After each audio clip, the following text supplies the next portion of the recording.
You're listening to the Free to Be Mindful podcast, which provides bite-sized tips for busy parents, educators, and anyone working with kids. These real talk conversations focus on mindful living, mental health, and personal growth, helping all to learn, grow, and inspire with mindfulness in mind. I'm your host, Vanessa de Jesus Guzman, educator, licensed professional counselor, entrepreneur, and mom. I'm passionate about helping folks live life with peace of mind and ease of heart while not losing their, well, you know, here we go.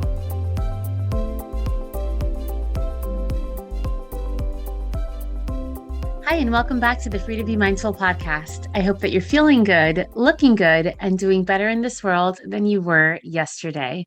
So a couple of weeks ago, I want to say at the end of April, in an episode, I talked about how I had never done a 5K and I was always so scared to sign up for one. And after releasing that episode, a listener friend hit me up and she said, I used to run marathons. These are great running shoes. This is a great sports bra. This is a great plan. And we met up for coffee. She told me everything. And I said, all right, here we go. Let's sign up for one and let's do it. And I did the 5K this past weekend, and my friends, it was such a cool experience. And I wanted to share a little bit about it and then tie it into the theme that I wanted to talk about today. So I will share with you that I was super nervous the day before. Again, I don't know what the nerves or the fear were about, but I was. I noticed it in a little TMI, but being honest with you, in the number of times you need to use your restroom. I noticed in just kind of keeping to myself that morning, really listening to the music that motivates me, making sure that my outfit was good, having coffee, but then also having like power foods that were going to be good before the run. And even getting to the run, I didn't realize that we were actually going to have what they call the bibs, where your number is written on.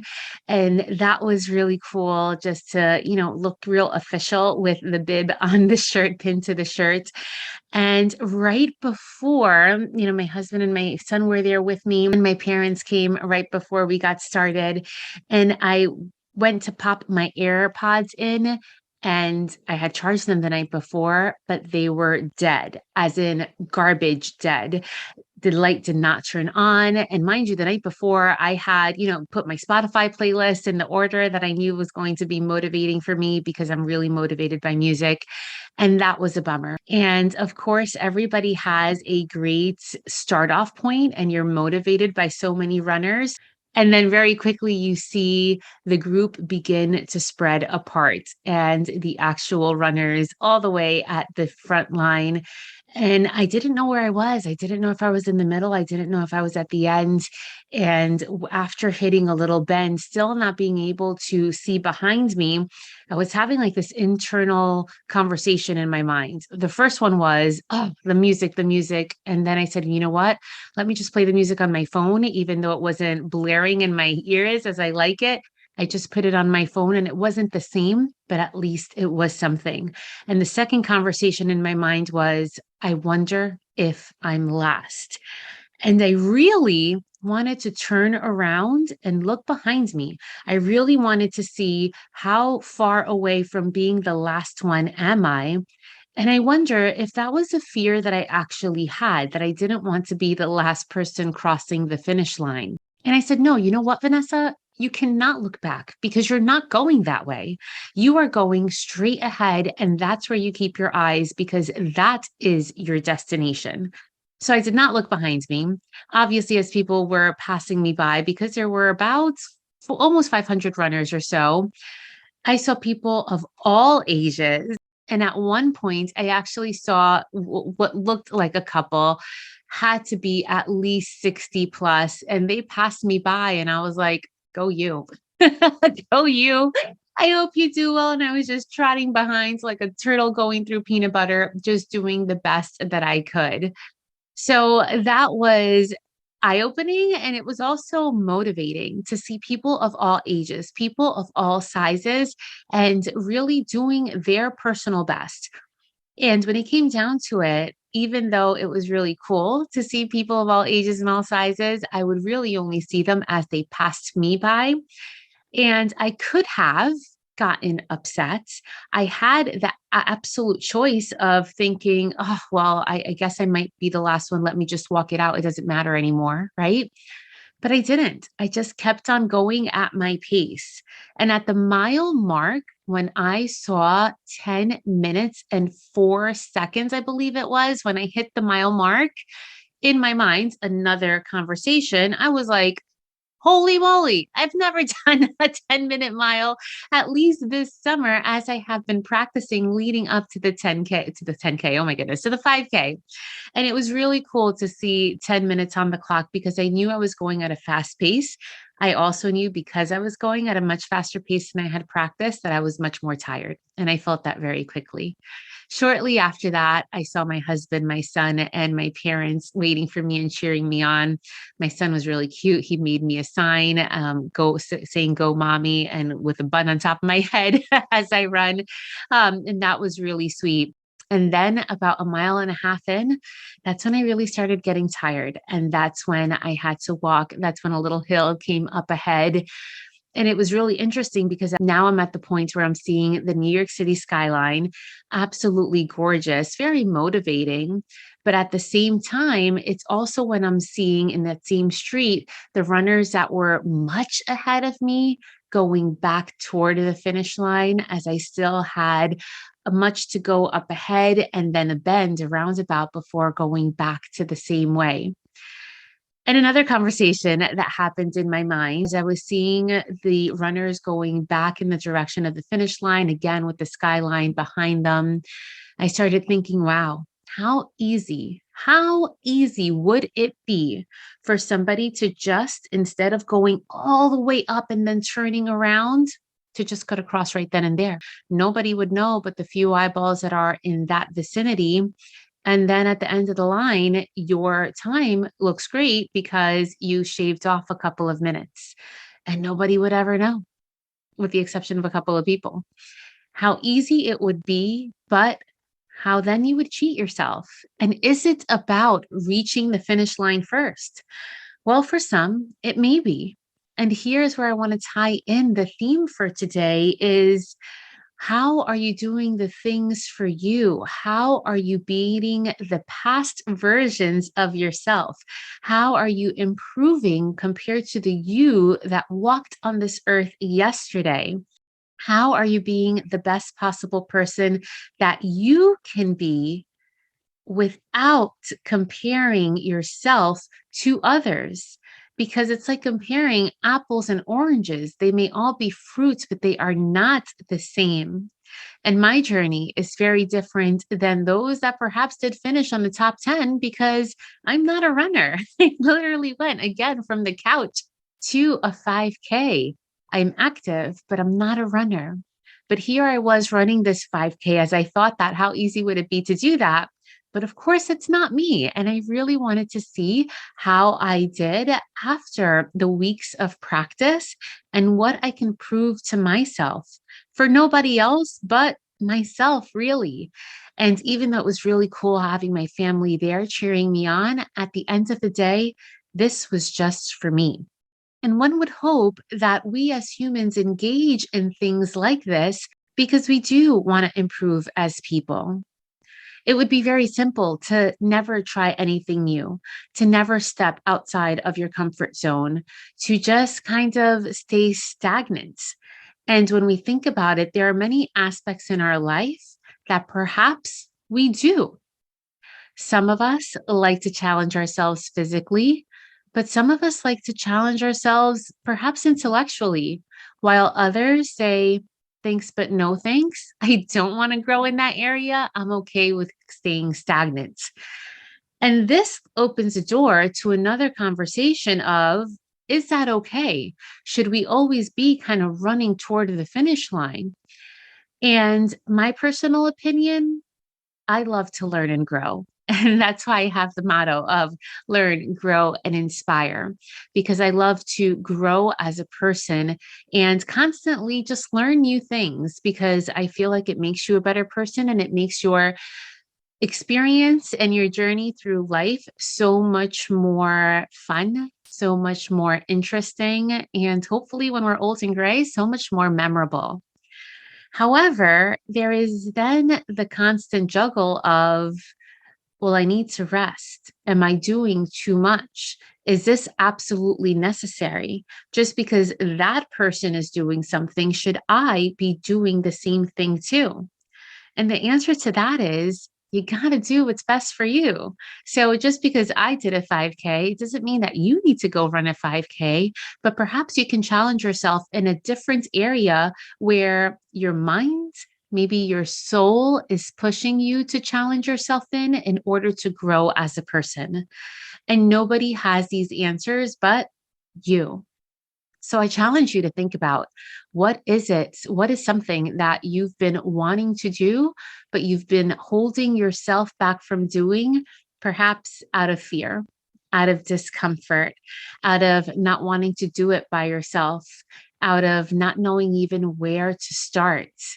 I challenge you to think about what that is and to share it with a friend, because I do ask myself, if I didn't have the courage to have this conversation on this podcast toward the end of April or mid-April, if I didn't share the fact that I wanted to do a 5K, but I was too scared to sign up for one, if my friend didn't reach out to me and say, here's how you do it, here's some advice, let's do this, I wonder, would I have really pushed myself and registered and have actually done it? Because there were many opportunities along the way to be like, you know what? Forget it. It's not for me. This is not important. It's not a lifelong goal. Or really is it? That I pushed myself out of my comfort zone to go ahead, work towards, and achieve. So back to the race. After coming back around that bend with the New York City skyline now behind me, going back into the park, then there was the biggest hill. Wasn't that huge of a hill, but let me tell you, at the end of those 2 miles, approaching the third mile, when you're already tired. And I had noticed that my second mile was 11 minutes and something seconds. I forgot exactly what it was, but I could tell that I was slowing down because I was getting more tired. And then leading up to that hill that I had practiced on so many times before, I knew that's when I typically take a walk. But then as the hill kind of leveled out, I saw two girls. They looked as if they were on the younger end. And I said, all right, that's my pacemaker right there. Those are the girls that I'm going to try to keep up with. And I was able to push myself, and then going inside the stadium where the race finished and down a track where I have really had decades of experience running on this track as well. But then at the finish line, hearing my parents and my son, go, go, go, go, go. And I pushed myself to sprint toward the finish line, almost threw up at the very, very end. And I noticed that my time was actually 36 minutes and 20 seconds, which again isn't earth shattering, right? Or like record breaking. But for me, it was, because I had not trained underneath that time. So it was pretty cool to have that end time, even though I wonder if I had music, if I could actually have done better. But we can't think of shoulda, woulda, couldas, right? This was what I had. I did my best, even despite the walking, despite the music, I did my best. And then I was happy that I did it. I accomplished this thing that I had set to achieve, and I did. So feeling good, the endorphins coming down, the throw up feeling kind of going away. We start moving outside of the race into kind of the party area that they had there to celebrate the winners. And I have to tell you something that I left out purposely at the start of the race. The start of the race, in my pockets, I had my phone, my AirPods that no longer worked, and my license, because I didn't know if you needed your license at the registration table. So I didn't want it as I was running, and I gave it to my husband and I said, here, you hold on to my license because I don't want to lose this. I hate DMV, and the last thing I want to do is go to the DMV to get a new license. And he said, okay, and put it in his pockets, which had a zipper. Fast forward to the end of the race. And I said, you have my license, right? and he looked in his pocket and he did not have my license. Now, to put it into perspective, just the day before that, I was in the New York City passport agency office for 5 hours waiting for a new passport. And now my license is lost. And instead of staying at the party area, kind of enjoying myself, instead of going home because I had an event to get ready for after that, my tired legs and my husband had to walk around to try to retrace his steps to look for my license. And we looked all over and we did not find it. And this is another theme that I want to tie into today's conversation. I purposely gave it to him because I did not want to lose it. And I guess it was just ironic for the fact that I said, I hate the DMV. I don't want to go. And now I'm going to have to. So I could have let that put a damper on the whole day. But at the end of the day, when these things happen, you need to ask yourself, well, was it done on purpose? I mean, was my husband going to lose my license on purpose? And the answer is absolutely not. It was an accident. He probably put his phone in his pocket, probably to support me and take videos and pictures as he was cheering me on. The license probably came out and it was lost. So when things happen that are completely unexpected, they can throw us off course, not only perhaps physically, mentally, but also emotionally, because it would have been very easy right then and there for me to kind of come off the high after the run and have been upset with him. And I wasn't thrilled, obviously, a little annoyed, to be honest, but it wasn't done on purpose. It kind of just happened. And really, it's figure outable. It's not your ideal. It's not what was expected, but it is figure outable. So, my friends, when you are thrown off course by something, again, that was completely unexpected, I always say mindfulness is the space between a trigger and a response or reaction, however you choose to respond or to react. And in that space, we have much choice and we have much power to really format our thoughts, our emotions, and our reactions. And it can happen in 0.2 seconds, but we really have a choice of how we're going to show up in the world. And at that point, despite being annoyed, I was like, all right, well, let's go home. Let's get something to eat, take a shower, and get dressed for the next event that we had on that Saturday afternoon. So I hope that one, you enjoyed the story of my 5K achievement. And thank you so much for indulging me and celebrating in my personal win.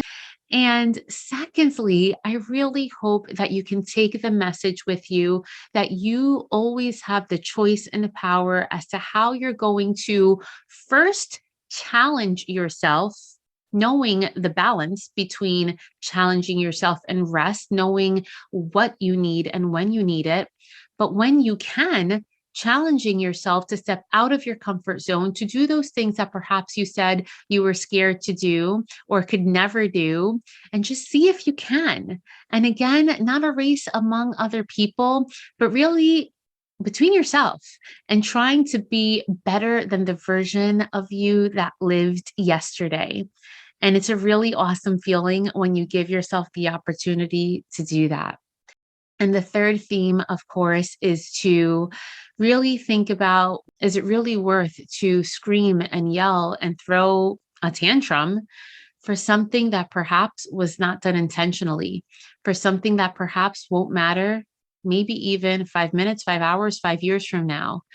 If it won't really matter, why expend all of that energy in anger when you can spend that energy in a much better way that can serve you better and that can serve those that you love better? It is always my hope that through these podcast episodes, you pick up little nuggets that can help you live lives with peace of mind and ease of heart.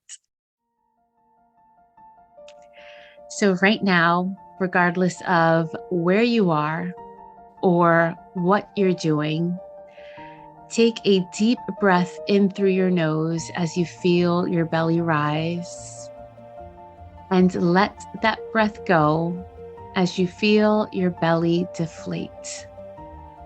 I want you to think the you that lived yesterday, the choices you made, the things that you did, what you accomplished, whether it be bigger or small, and perhaps what you left on the table because you could not, or because you chose not to. Think about the version of you that you would like to walk on this earth tomorrow. Is that version of you going to be proud of the version from yesterday? I hope that you're able to step out of your comfort zone, though, and push yourself to accomplish maybe a little bit more than you thought was capable, because that feeling is so good. And with that, I wish you a great week.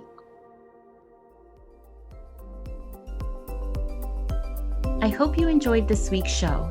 It would mean a ton if you took this moment to review the Free to Be Mindful podcast on the platform you catch your favorite shows. That quick and easy act lets me know what you enjoy, and it helps others find the podcast too. And of course, don't forget to subscribe so you can listen along next week. In the meantime, I welcome you to catch me on social media at Counselor V de Jesus. And as always, remember, in a world where you are free to be anything that you want to be, you are always free to be mindful. Catch you next week.